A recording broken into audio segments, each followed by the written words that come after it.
बाबा के साथ समर्रा आ गए थे। सारी जिंदगी उसके बाद 28 साल की उम्र में शहादत, 26 साल यहीं पे गुजरे। कहा कि 26 साल यहीं पे गुजरे, 22 साल की उम्र तक बाबा साथ थे, इमाम अली नबी साथ थे, और 22 साल के हुए तो इमाम की शहादत हो गई। अगले 6 साल जो हैं वो थे, उनकी बहन थी, उनका बेटा, और सोचा बस ये लोग होते थे घर में। खतरा इतना था इन दुश्मनों को, बनी अब्बास को, हमारे इमाम उल असर से, कि वो चाहते नहीं थे कि शादी हो ना बच्चा पैदा हो। तरीका क्या अपनाया था, हर वक्त जासूस भेजते रहते, और अक्सर जो है वो फौजी भेजते थे जो दरवाजा तोड़ के अंदर किसी भी वक्त रात को, दिन में, सुबह को, दोपहर को दरवाजा तोड़ के अंदर आ जाते थे, और अंदर आके फिर देखते थे कि कहीं पे कोई बच्चा तो पैदा नहीं हुआ। इतना खौफ और दहशत था हमारे इमाम का। हमारे इमाम की पूरी जिंदगी जो है इसी घर में गुजर गई। जिन्होंने ज़ियारत की है वहाँ पे एक अजीब मसलूमियत है। ये वो जगह है जहाँ पे इमाम खिड़की से बाहर खड़े होकर काफिलों को देखते जाते थे। जब अरबईन करीब आता था तो काफिले वालों से पूछते थे, किसी ने रिवायत की मैं गुजर रहा था, किसी ने खिड़की में से घर के मुझे करीब बुलाया, जब करीब बुलाया तो मुझसे कहा, मैं देखा इतना रोब बावकार चेहरा, इतना खूबसूरत चेहरा। कहने लगे कि मैंने पूछा, उन्होंने मुझसे पूछा कहाँ जा रहे हो, मैंने कहा करबला जा रहा हूँ। कहा करबला जा रहे हो, एक काम कर दोगे मेरा? कहा क्या? कहा मेरे जद हुसैन को सलाम दे देना। कहने लगा बेटा है जो जिंदान में बंद है, वो सलाम भेज रहा है आपको। अजीब गुर्बत है इस इमाम की। कहा जाता था कि बेटा तो चाहता था कि हर वक्त बाबा के साथ रहे, लेकिन बाबा कहते थे कि नहीं बेटा, दुश्मन जमाना तुम्हारा है, लोग तुम्हें ढूंढ रहे हैं। कहा जाता था कि हर वक्त बंद रहते थे हमारे इमाम, कभी कभी इजाजत होती थी आके बाबा के साथ बैठ जाते थे, बाबा की गोद में बैठ जाते थे, माँ के पास आ जाते थे, वरना अंदर वो रहते थे। हाय हमारे इमाम की तन्हाई। पहली रबीउल अव्वल थी जब मोतमिद मलऊन ने पहली रबीउल अव्वल को जहर दिया था। दूसरी, तीसरी, पांचवी, छठी, सातवीं, आठवीं, इमाम पढ़ते हैं। ये वो जहर था जो हायल कहलाता था। ये ऐसा जहर था, आप जानते हैं कि तालाब में भी डालते थे तो मछलियां बाहर निकल के तड़प तड़प के टुकड़े टुकड़े होके अंदर से जिगर काटने वाला। सलाम है हमारे इमाम को जिन्होंने 5 साल के सिन में अपने बाबा को तड़पते हुए देखा। कहते थे बाबा मैं आपके पास रुकना चाहता हूँ। नहीं बेटा जाओ, कभी कोई आ जाएगा, अभी कोई आ जाएगा। इमाम तड़पते जा रहे थे, चेहरे का रंग मुतगय्यर होता जा रहा था। कहा कि इतने प्यासे और इतने कमजोर हो गए थे कि आखिरी वक्त में वजू करने की भी कुव्वत नहीं रही थी। हमारे 5 साल के इमाम आके कपड़े को तर करके वह बाबा को वजू कराते थे, बाबा नमाज पढ़ते थे, बाबा अपने बेटे को सीने पे लगा लेते थे, सीने पे लेट के दोनों बाप बेटा रोते थे। तो बेटे को देख के बाबा कहते थे बाबा आप रो रहे हैं, तकलीफ हो रही होगी मुझे मालूम है। बाबा कहते थे नहीं बेटा, मैं तुम पे रो रहा हूँ बेटा, मैं तुम्हारी तन्हाई का सोच के रो रहा हूँ कि अब बेटा एक तूलानी तन्हाई आने वाली है तुम्हारे लिए। अल्लाह अकबर। यकीनन बड़ी मुश्किलें देखी हैं इस खानदान में, यकीनन बड़ी मुश्किलें देखी हैं।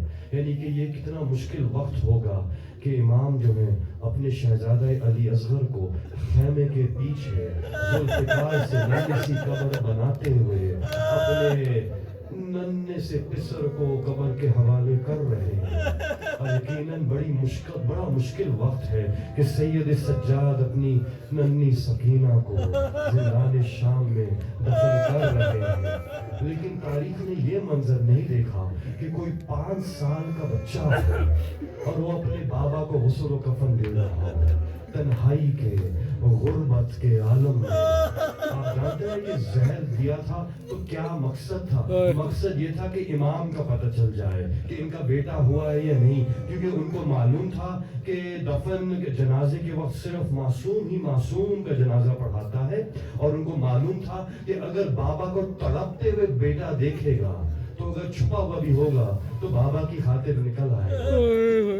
तो کہ اس وقت جو ہے کہا کہ اس وقت بابا کہا کہ آخری وقت تھا، 11ویں امام آخری سانسیں لے رہے تھے، تو میں نے دیکھا کہ امام نے اپنے بیٹے سے کہا کہ اب میں زمین پہ لیٹنا چاہتا ہوں، مجھے خاک پہ لیٹا دو۔ ہر امام خاک پہ لیٹ جاتا تھا اور یہی کہتا تھا کہ میرے جد حسین دن کا لاشا میرے گور و کفن صحرا میں پڑا رہا۔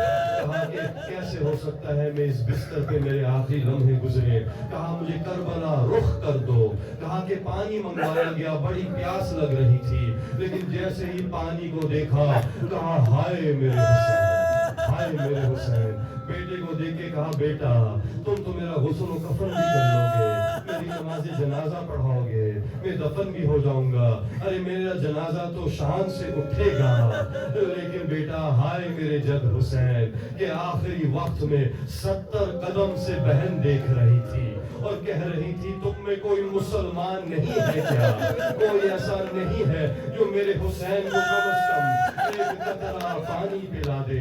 اب جاتے ہیں بہن بھائی کی محبت ایسی تھی، زینب سے برداشت نہ ہوتا تھا حسین کا پیاسا ہونا، کیونکہ آخری وقت میں جب سیدہ جا رہی تھیں تو انہوں نے اپنی زینب سے کہا تھا کہ میں سوچتی ہوں کہ میرے حسین کو بڑی پیاس لگتی ہے، رات کو پانی کے لیے اٹھتا ہے، میں اپنے بیٹے کو پانی دیتی تھی، میرے بعد میرے حسین کو رات کو پانی کون دے گا؟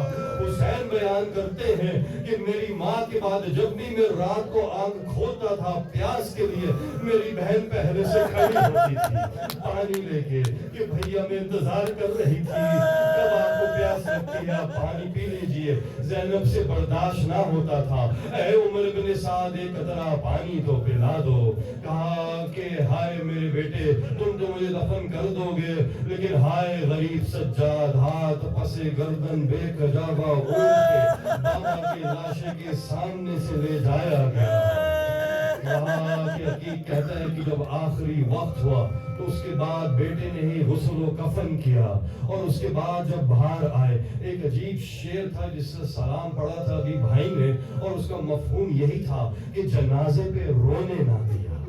دیکھیے جب اپنا کوئی جاتا ہے تو ایک سکون ملتا ہے جنازے پہ رو، اور یہی کوشش ہوتی ہے، یعنی کہ ہٹاتے نہیں ہیں۔ یہاں پہ آپ نے دیکھے جنازے امام بارگاہ میں، مسجد میں، قبرستان کی طرف جانے والے ہیں، لیکن جو رو رہے ہیں، جو رو رہے ہیں جنازے پہ، ان کو ہٹایا نہیں جاتا۔ کہا جاتا ہے کہ ابھی رو رہی ہیں مائیں بہنیں بیٹیاں بھائی سب رو رہے ہیں، ابھی ان کو رونے دو اس کے بعد اٹھا لیں گے، کوئی جلدی نہیں کرتے۔ لیکن یہ کربلا والے تھے کہ سکینہ بابا پہ رونا چاہ رہی تھی تو تازیانوں سے اٹھایا جا رہا تھا، شہزادیاں رونا چاہ رہی تھی تو لوگ کے نیزہ سے اٹھایا جا رہا تھا۔ ہمارے امام العصر جب نماز جنازہ کے لیے باہر آئے ان کو بھی رونے نہیں دیا، فوجی جمع ہو گئے تھے۔ یہ جو تابوت اب اٹھتا ہے نا زمانے میں ہمارے 11ویں امام کا، اس میں آپ کے امام کی ایک حسرت بھی شامل ہے۔ جب بھی یہ تابوت آپ دیکھیں اس پہ ضرور گریہ کیا کریں، کیونکہ آپ کے امام وہ ہیں جن کو اپنے بابا کے تابوت پہ گریہ نہیں کرنے دیا۔ کہا کہ فوج انتظار کر رہی تھی، چچا سامنے آئے نماز کے لیے، ایک دم سے بھتیجا سامنے آ گیا، چچا ہٹ گئے۔